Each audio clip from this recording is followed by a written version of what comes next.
नाम से अन्नदान ही करिएगा। गौरी गोपाल आश्रम में हजारों संतों को जो भोजन बंटता है, एक दिन की साधु सेवा आप कीजिएगा। साथ ही यहाँ भागवत जी के पोथी पाठ बैठे हैं, आप भी अपने माता पिता, स्वर्गीय माता पिता को भागवत सुनवा सकते हैं। 2 अक्टूबर से पुनः भागवत जी के पाठ बैठेंगे, आप भी चाहें तो सुनवा सकते हैं। यहाँ पर अभी लोग दूर दूर से आकर पाठ बिठाए हैं और अपने माता पिता पितरों की शांति सदगति के लिए सब कार्य कर रहे हैं। जीवन मिला है तो भागवत जरूर सुनना चाहिए, मौका मिला है अच्छे काम करना चाहिए। कल हम लोगों ने सुना मनु जी की 3 बेटियों की कथा को। अब मनु जी के 2 बेटे, प्रियव्रत उत्तानपाद। उत्तानपाद के पुत्र हुए ध्रुव और उत्तम। ध्रुव जी अपने पिता की गोद में बैठने गए तो सौतेली माँ ने धक्के मार के हटा दिया, नीचे कर दिया। तू इस गोद में बैठने का अधिकारी नहीं, जा पहले तप कर। ध्रुव जी गए और 5 वर्ष की आयु 5 साल के बेटे को सौतेली माता ने अपमानित करके निकाल दिया। ध्रुव जी गए और तपस्या करने लगे। नारद जी ने मंत्र दे दिया, ओम नमो भगवते वासुदेवाय।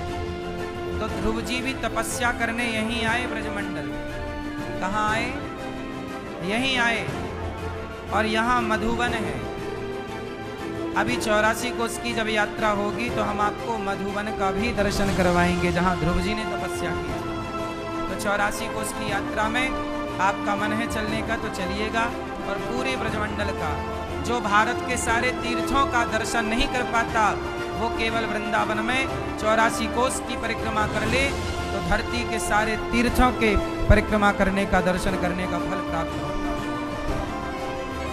भैया यशोदा ने कहा, कन्हैया मोको 4 धाम कराए दे लाला, मैं बूढ़ी है गई हूँ। कन्हैया बोले, मैया तेरे से चलो ना जाएगो, तू बूढ़ी है गई है। तो एक काम करूँ, तेरे ताई मैं सारे तीर्थों को यही वृंदावन में, यही ब्रजमंडल में बुलाऊं। तो भगवान ने सारे तीर्थों का आवाहन यहाँ किया कि मेरी मैया बूढ़ी हो गई है, नंद बाबा बूढ़े हो गए हैं। तो बद्रीनाथ, केदारनाथ, यहाँ ब्रजमंडल में बद्रीनाथ केदारनाथ भी। तो जो भगवान ने सारे तीर्थों का आवाहन कर दिया और कहा कि मैया तो ये ब्रजमंडल की परिक्रमा लगा, तो भगवान कृष्ण ने मैया को छकड़े में बिठाए के और पूरे वृंदावन की, पूरे ब्रजमंडल की परिक्रमा लगाई। तो सबसे पहले भगवान कृष्ण ने अपनी मैया और बाबा को और सारे ग्वाल वालों के संग 84 कोस की परिक्रमा लगाई। उसके बाद भगवान ने कहा कि जो ये 84 कोस की परिक्रमा लगाएगा वो 84 लाख योनियों से मुक्त हो जाएगा और उसे भारत के धरती के सारे तीर्थों के दर्शन का और परिक्रमा का फल प्राप्त होगा। तो अभी 26 नवंबर से भागवत जी यहाँ 84 कोस की यात्रा है, तो आप भी 26 नवंबर से आप भी यहाँ आकर के 84 कोस की परिक्रमा लगा सकते हैं। अपने स्वयं भी आओ, माँ बाप को भी लाओ और गाड़ियों के द्वारा ये परिक्रमा होगी और हम सब दर्शन करेंगे मुख्य स्थानों का। सामान्य ऐसे आप लोग वृंदावन आते हो, बरसाने आते हो, दर्शन करके चले जाते हो, पर कुछ स्थान ऐसे हैं जो आपके दर्शन से रह जाते हैं। जैसे ध्रुव जी का वो स्थान जहाँ उन्होंने तपस्या की, भगवान का वो स्थान जहाँ मिट्टी खाई, उसे ब्रह्मांड घाट कहते हैं। जहाँ भगवान ने गोपियों के संग रास रचाया, बंसी बजी। तो ये मुख्य लीलाओं के स्थान हैं जहाँ सामान्य व्यक्ति वहाँ तक नहीं पहुँच पाता। तो जब आप 7 दिन निकाल के आओगे इसी बहाने, तो आपको पूरे ब्रजमंडल का दर्शन होगा और समस्त परिक्रमा लगा करके आप धरती के सारे तीर्थों के परिक्रमा और दर्शन का फल पा लेंगे। तो 26 नवंबर से आप चाहें तो इस परिक्रमा से नाम लिखा सकते हैं।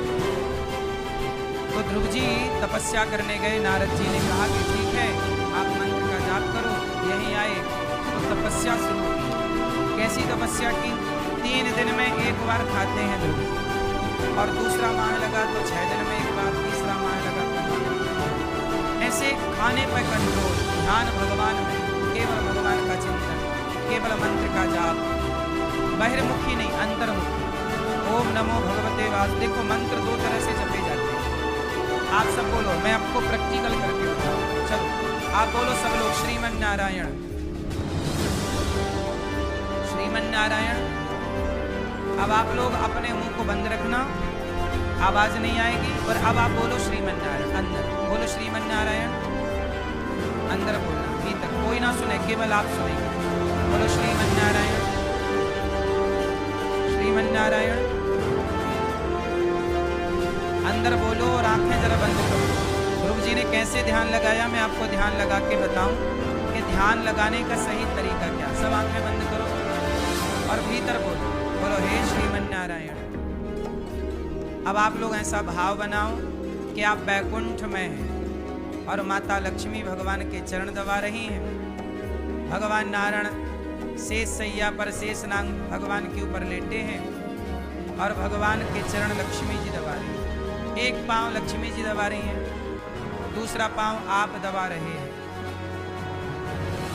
ऐसा भाव बनाइए कि आप बैकुंठ में भगवान के चरण दबा रहे हैं, चरणों की सेवा कर रहे हैं और जप रहे हैं श्रीमन नारायण, श्रीमन नारायण भीतर। इसके बाद भगवान की आप परिक्रमा करें। भाव बनाइए कि आप भगवान को बढ़िया मोतीचूर के लड्डू का भोग लगा रहे हैं, भगवान लड्डू खा रहे हैं, तुलसी की माला पहना रहे हैं। भगवान के अन्य रूपों का दर्शन, भगवान आपको अपने राम रूप का दर्शन करा रहे हैं। जब वो राम अवतार लेकर आए तो राम जी का दर्शन, कृष्ण अवतार हुआ तो कृष्ण जी का दर्शन, नरसिंह अवतार हुआ तो भगवान ने आपको नरसिंह अवतार का, अपने सारे अवतारों का भगवान ने आपको दर्शन कराया और आप दर्शन कर रहे हैं। सभी अवतारों को आप प्रणाम कर रहे हैं। फिर आप प्रार्थना भाव बनाइए कि आप भगवान की प्रार्थना